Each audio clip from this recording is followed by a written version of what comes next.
Hey YouTube, what's up? Making a video of a BMW X3. It's making a rattle noise when I turn it on the muffler. So let's get started. I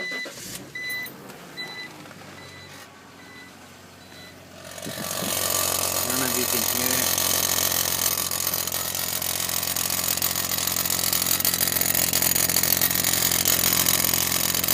You can see good. It's making that noise, so I want to know what could be wrong.